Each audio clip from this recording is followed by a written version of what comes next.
अस्सलामुअलैकुम। Medkit talks की एक और नई एपिसोड में आप सभी लोगों को खुशामदीद कहते हैं। आज हमारे साथ स्टूडियोज में मौजूद हैं doctor Shahid Azeem Mirza, MBBS FCPS clinical fellow in corneal disease reflective surgery USA, consultant eye surgeon, professor ophthalmology हैं और साथ ही साथ इन्फिनिटी आई केयर सेंटर में अपनी सर्विसेज प्रोवाइड कर रहे हैं। आज हम डॉक्टर साहब से इंतहाई इंपॉर्टेंट टॉपिक पर बात करेंगे इसके ऊपर अमूमी तौर पर हम देखते हैं इतनी बात नहीं होती है। आज हमारा टॉपिक है केराटोप्लास्टी या फिर कॉर्नियल ट्रांसप्लांटेशन। डॉक्टर साहब से ज़रा गुफ्तगू करते हैं और जानने की कोशिश करते हैं कि ये कॉर्नियल ट्रांसप्लांटेशन जो है वो बेसिकली है क्या। वेलकम करते हैं डॉक्टर साहब को। अस्सलाम वालेकुम। वालेकुम अस्सलाम, बहुत बहुत शुक्रिया इस इंटरव्यू कंडक्ट करने का। हम हमेशा ही ये सेगमेंट करते हैं और हमारी कोशिश होती है कि नए आने वाले लर्नर्स, वो सारे डॉक्टर्स, प्रैक्टिशनर्स जो हमारे प्रोग्राम को देखते हैं, उनको यकीनन हमारे सीनियर से, एक्सपर्ट से कोई ना कोई मोटिवेशन, कोई ना कोई मैसेज मिले। डॉक्टर साहब, सबसे पहले मैं आपसे जानना चाहूँगी, जो मैं सभी डॉक्टर से पूछती हूँ कि माशाल्लाह एक वक्त गुजर गया है, बहुत सारी अचीवमेंट हैं आपकी, लेकिन अगर हम टाइम लाइन में जाते हैं और डॉक्टर शाहिद से मैं पूछूँ, डॉक्टर साहब आपके करियर का आगाज़ जब हुआ तो क्या ये पहले से डिसाइडेड था, बचपन से ही आपने सोच लिया था कि मैंने बड़े होकर डॉक्टर बनना है और आंखों का डॉक्टर बनना है, या फिर ये सब चीजें बाय द टाइम होती चली गई? मेरा जो वालिद साहब थे वो डॉक्टर थे और हमारे पास सेकंड चॉइस थी ही नहीं। तो हमें बनना ही था। तो मतलब वो कुछ इस किस्म का था माहौल, तो सेकंड चॉइस हमारे पास नहीं थी। अच्छा डॉक्टर साहब, हमारे पास बहुत सारे, जब हमें नए डॉक्टर्स देख रहे होते हैं, कई बार ऐसा होता है कि जो डॉक्टरी का सफ़र है, जब आप मेडिसिन पढ़ना शुरू करते हैं तो हम हमेशा कहते हैं it's a long way to go. शायद बल्कि ये कहा जाए तो गलत नहीं होगा कि डॉक्टर्स की पूरी ज़िंदगी जो है वो पढ़ने में, रिसर्च करने में लग जाती है। डॉक्टर साहब, आपके करियर के दिनों में जब आप की कभी मोटिवेशन थोड़ी सी डाउन होती हो या आपको लगा हो कि इस वक्त बहुत ज़्यादा पढ़ना पड़ा है, या शायद बहुत दफ़ा होता है कि इंसान के कुछ लो टाइम भी आता है लाइफ में, उस वक्त who was your driven force जिन्होंने आपको मेडिसिन से हमेशा जोड़े रखा? मेरे वालिद। ऑलराइट, जबरदस्त। डॉक्टर साहब, एक मशवरा जो आपको लगता है, स्पेशली मैं बात करूंगी ऑप्थेमोलॉजी की फील्ड की, जब आप देखते हैं आजकल, क्या मशवरा आप देना चाहेंगे उन न्यू कमर्स को या उन लोगों को जो ऑप्थेमोलॉजी को चूज कर रहे हैं कि इन चीजों को ऑप्ट करें या जहन में रखें? देखिए, ये प्रोफेशन चूज के बात ये है, मैं थोड़ा सा ब्रीफ कर दूं कि जो अगर आप डॉक्टर बनते हैं तो आज की डेट में 70-90 से ज़्यादा स्पेशलिटीज़ हैं जिसमें आप अपना डॉक्टर बनने के बाद कैरी ऑन कर सकते हो। तो सबसे ज़्यादा ज़रूरी है कि आप उस कैरियर को चुनो जिसमें आपको शौक हो। ये सिंपल है, क्योंकि लाइफ में हर जगह आपने मेहनत करनी होती है, डिटर्मिनेशन है, कमिटमेंट है। तो आप कैरियर चूज करो जिसमें आप डॉक्टर बन गए, आप हाई कैलिबर है, इंटेलिजेंट है, व्हाटएवर, बट आगे कैरियर वो चूज करो जो आपके अंदर से आपको अच्छा लग रहा हो। ये मेरा सिंपल एक मैसेज है। जबरदस्त।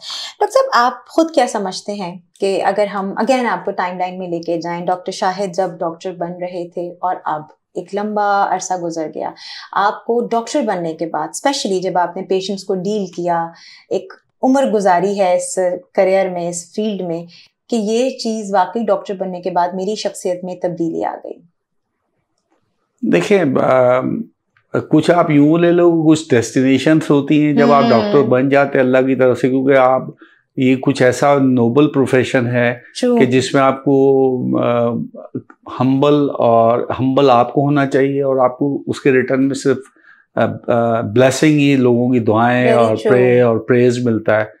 तो जितने हम्बल होते हैं, जितने आप हो सकते हो, बाकी शफात अल्लाह ने देनी है, पर आपके हाथ में ये छोटी छोटी चीज़ है जिसको आप अच्छे तरीके से डील करें। बिल्कुल सही बात है। डॉक्टर साहब, बस एक आखिरी सवाल जो मैं सभी डॉक्टर हजरात से करती हूँ, मुझे लगता है कि इसका जवाब आप तमाम लोगों से बेहतर कोई नहीं दे सकता। डॉक्टर्स की जो कुर्बानियाँ होती हैं वो अमूमी तौर पर, जब हम ज़ाहिरी तौर पर सतही जो लोग देख रहे होते हैं, उन्हें नहीं पता होता कि डॉक्टर क्या कुर्बानी दे रहा है। पेशेंट्स को लगता है कि डॉक्टर साहब आ गए, एक उन्होंने वाइट कोट पहना, एसी वाले कमरे में बैठे, हमें नुस्खा लिख दिया, हमारी है कुर्बानी असल तो। लेकिन डॉक्टर साहब, जो जर्नी है डॉक्टर्स की, आप कैसे उसको समझते हैं कि डॉक्टर की क्या कुर्बानियाँ होती हैं इस पूरी फील्ड को? देखिए, कुर्बानी का तो कमिटमेंट तो चाहिए आपको किसी भी प्रोफेशन में। ये तो बेसिक एक प्रिंसिपल है। आप चाहे कोई सा भी प्रिंसिपल ले लें, सेक्रीफाइस जहाँ आप प्रोफेशनल होते हैं तो फिर मेरा ख्याल सेक्रीफाइस वाला आई डोंट नो वो वर्ड सही है कि नहीं है, क्योंकि आप एक प्रोफेशनल आदमी है, आपने एक प्रॉपर एक एडवाइस करनी है, तो आपने हम्बल होकर अच्छी बात करनी है उसके फायदे की, जो आपके सामने एक प्रॉब्लम लेके आया है। तो उस पर अब मेरा नहीं ख्याल कि हमें कोई सेक्रीफाइस वाला वर्ड यूज करना चाहिए, थोड़ा सा मेरा ख्याल है कि नाइंसाफी है कि सेक्रीफाइस क्या करना है, आपने कमिटमेंट है, आप अपने अगर आपको समझते हैं कि आप सेक्रीफाइस कर रहे हैं तो अपने आप को बहुत ऑर्गेनाइज कर लें, काम लिमिटेड कर लें, तो बजाय किसी को अगर आप टाइम दे के और आप मैं नहीं समझता कि उसको आपको रिवार्ड को सेक्रीफाइस तो आप हर प्रोफेशन से एब्सोल्युटली हर लेवल का होता है, हर लेवल का होता है। बिल्कुल ठीक। आज हम डॉक्टर साहब से इंतहाई इंपॉर्टेंट टॉपिक पर बात करेंगे इसके ऊपर अमूमी तौर पर हम देखते हैं इतनी बात नहीं होती है। आज हमारा टॉपिक है केराटोप्लास्टी या फिर कॉर्नियल ट्रांसप्लांटेशन। डॉक्टर साहब से जरा गुफ्तगू करते हैं और जानने की कोशिश करते हैं कि ये कॉर्नियल ट्रांसप्लांटेशन जो है वो बेसिकली है क्या। जो आपका क्वेश्चन है कॉर्नियल ट्रांसप्लांट क्या होता है, कॉर्नियल ट्रांसप्लांट सामने आंखों के एक पर्दा होता है, वो जिसको हम सादा अल्फाजों में जैसे कार की फ्रंट स्क्रीन होती है, इस तरह एक स्क्रीन है फ्रंट की, जिससे आपको वहाँ से रोशनी गुजर के पीछे पर्दे पे रोशनी आती है और रोशनी आपके दिमाग में फोटो बन के वो एक इमेज बनता है। तो अगर वो रोशनी हम खिड़की अगर देखेंगे नहीं उससे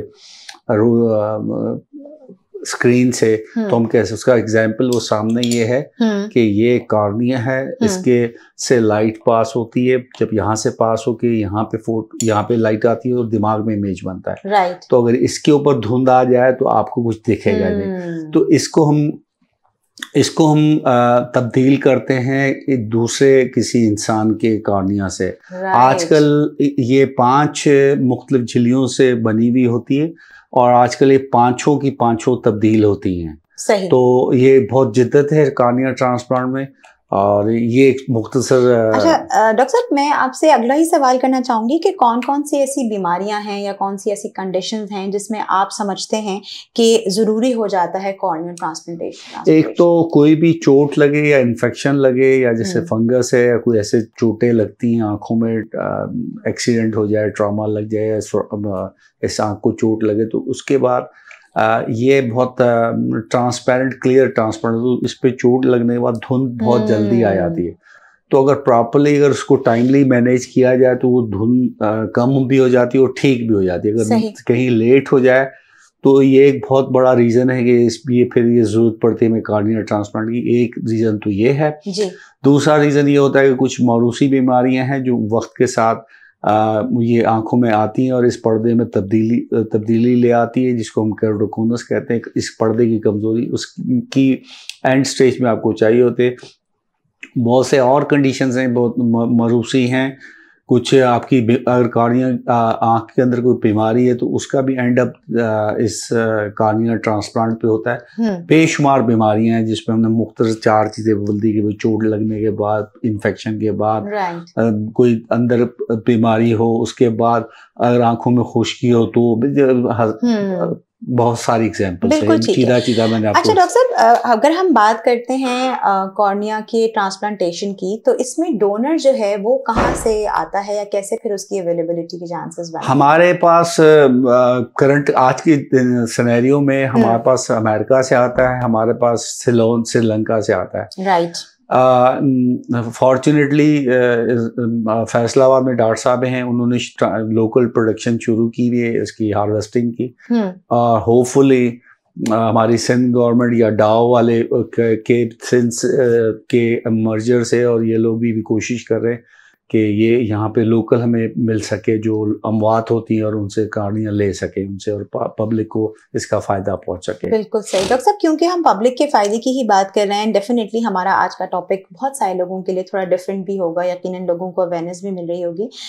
लोग जब इस किस्म की ट्रांसप्लांटेशन की बात सुनते हैं तो जहन में अगला ही ये ख्याल आता है कि इसके खुदा न ख्वास्ता ख़तरात क्या हो सकते हैं। कई बार कोई ऐसे रिस्क या कोई ऐसा जिसे हम कहते हैं रिजेक्शन, अगर डोनर की इनकम्पैटिबिलिटी है, थोड़ा सा डॉक्टर साहब इस बारे में भी बताइए। मैं आपको एक ट्रांसप्लांट जो दुनिया में सबसे पहले कोई चीज हुई है तो कॉर्निया हुआ है, पुतली नंबर 1। सही। दुनिया में सबसे अगर सक्सेसफुल रेट है तो इसके हैं।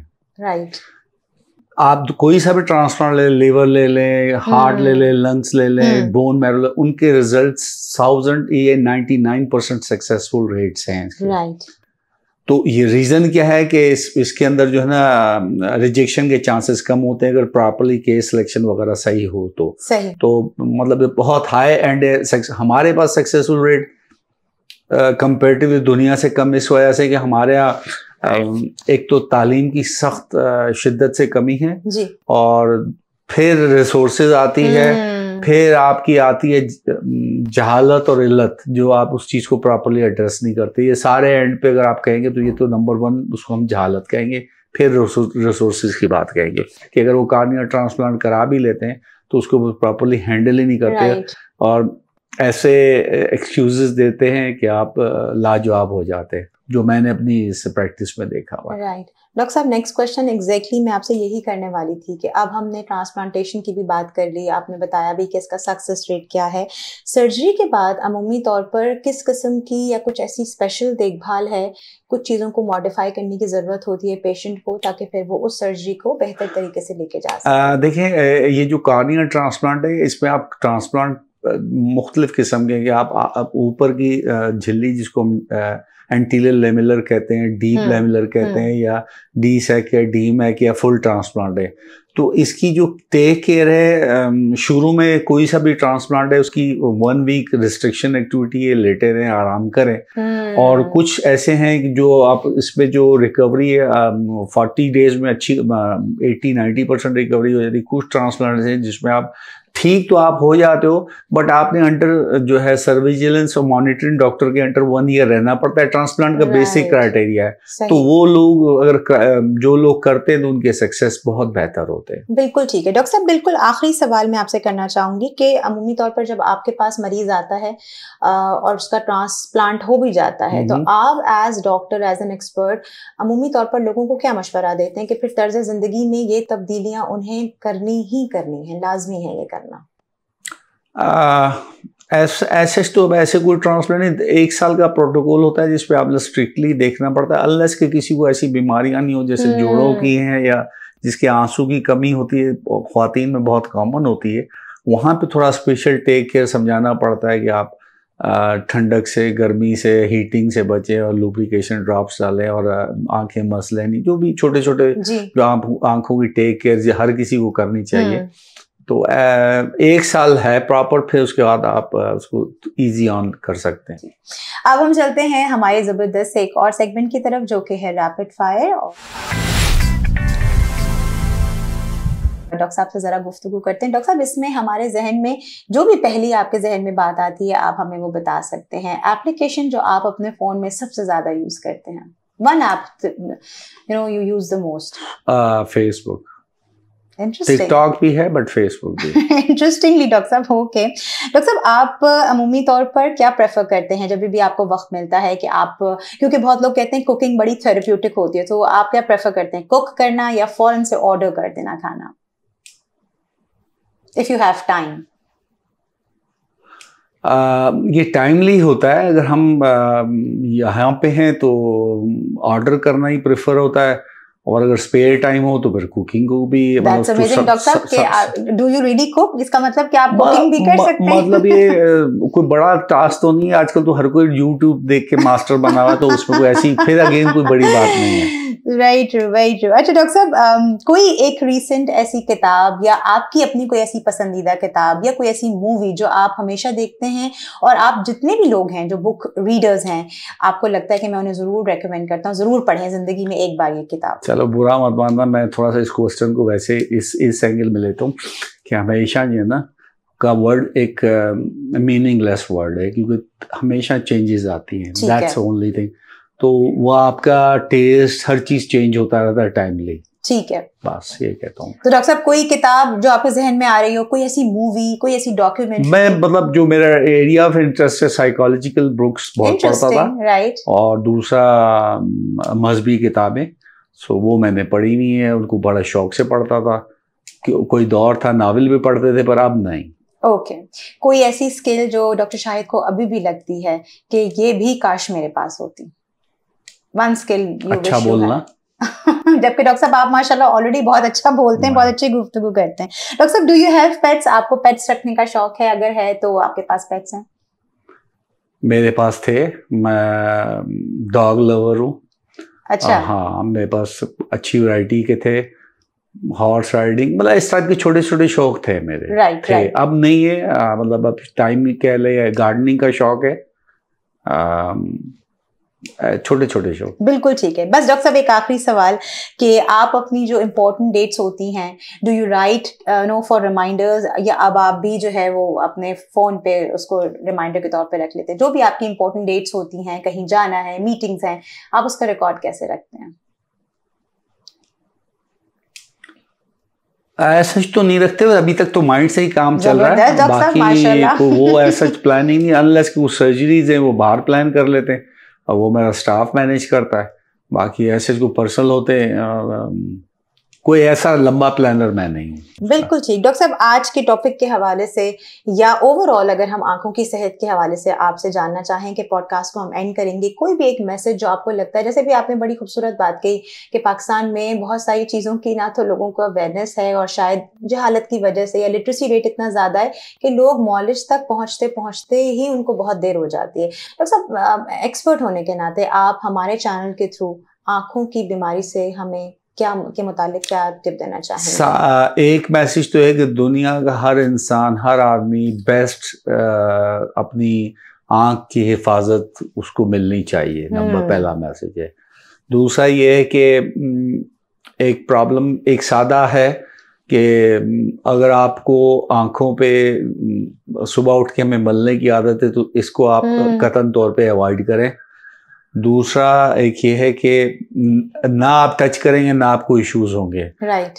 जितने भी अभी ये मैसेज तो ये सादा सा है, और एक जगह मैं रिसर्च पढ़ रहा था, बात लंबी हो जाएगी, कि वो ऑस्ट्रेलिया में जो फ्लू है वो सबसे कम उन्होंने रिसर्च की है, 10 साल की एक रिसर्च बेस है, कि जो हाथ धोते हैं उनमें 30% चांसेस कम होते हैं। तो ये जनरली रिसर्च हुई है ऑस्ट्रेलिया में, मुझे उस रिसर्च का नाम नहीं। तो अब हम बीइंग मुसलमान, हम लोग 5 दफ़ा वुजू करते हैं, 5 दफ़ा, तो हमें इन चीज़ों से वैसे ही टेक के ज़्यादा अल्लाह की तरफ से प्रोटेक्शन है, और ये अगर आप बाकायदगी से करते हैं तो अल्लाह ताला आपको हर तरफ एक हिफाजत फरमाते हैं इन चीज़ों से, कि आप हर बुराई से बचते हो। अपने हाथों, सारे इन्फेक्शन आपको हाथों से ही लग रहे होते हैं, तो अगर आप ना लगाएं तो आप, ये एक छोटा सा मैसेज है, अगर आप इस पे अमल करें तो ज़िंदगी आपकी खासी चीज़ों से आप बेहतर तहफ़्फ़ुज़ मिलेगा। बहुत बहुत शुक्रिया डॉक्टर साहब, आपने अपना कीमती वक्त हमें दिया, एंड आई एम श्योर आज के पॉडकास्ट से बहुत सारे लोगों को फ़ायदा भी पहुंचेगा। हमेशा आपसे कहती हूँ कि जब भी आपको हमारे पॉडकास्ट की एपिसोड्स पसंद आती हैं, उसको ज़रूर शेयर किया कीजिए ताकि लोगों तक अवेयरनेस का मैसेज आगे पहुँचे। अपना बेहद ख्याल रखिएगा। इंशाल्लाह आपसे मुलाकात होगी किसी और अच्छे प्रोग्राम में। अल्लाह हाफिज़, फ़ी अमान अल्लाह।